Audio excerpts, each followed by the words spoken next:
right, guys, so we have reviewed the meaning of if conditionals, first conditional, and we've looked at the language that we use in first conditionals. So now it's time to practice.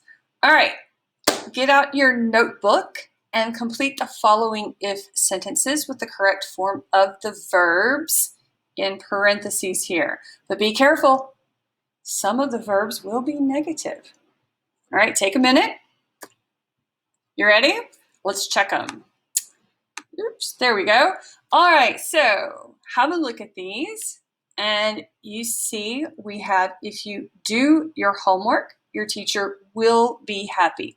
If this action happens, this is the possible result, right?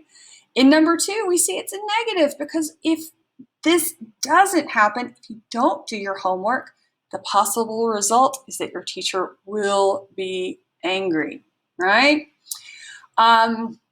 Again, here we have both positives because if my friend is free tonight, if this action happens, this will be the result. We will go to dinner, right? If my friend isn't free tonight, we won't go out to dinner. So see how that works? In number 4, we had a negative here.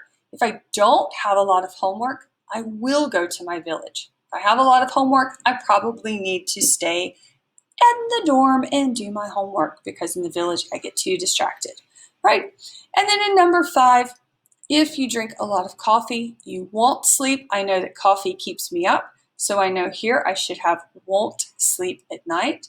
And again, here I understand that we need to use water wisely now so that we won't face problems in the future. So I had to be careful with the meaning, right? Sometimes I have a positive and a negative, and sometimes I have both positive, right? So these are all talking about possible results of an action. Now let's look at some for giving advice. So again, on your piece of paper, complete each of these sentences with some good advice. All right, you've got some good advice. You want to look at mine? Okay. So these are my sentences. Yours are probably different, but again, here we're looking at using the correct verbs. So if you want to do well at University of College, you should study, right? I'm going to follow that with an infinitive verb, and then my object, study hard and listen to your teachers. If you want a good job in the future, you should, plus my verb, my infinitive verb there, get, and then my object, a degree from Sultan Qaboos University. Hey, you guys are already getting started with that. Good job.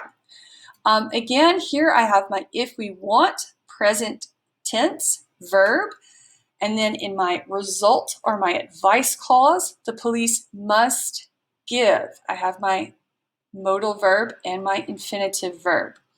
If you want to live a long life, now this one I had to add everything, so I have my subject, you, should spend, that's my modal verb and my infinitive, and then my object, spend time with people who make you happy.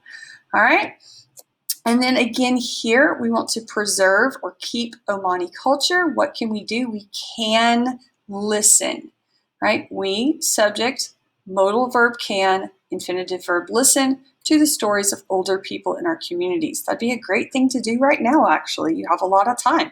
Go listen to your grandparents. Write it down. Make some videos. Remember your Omani culture.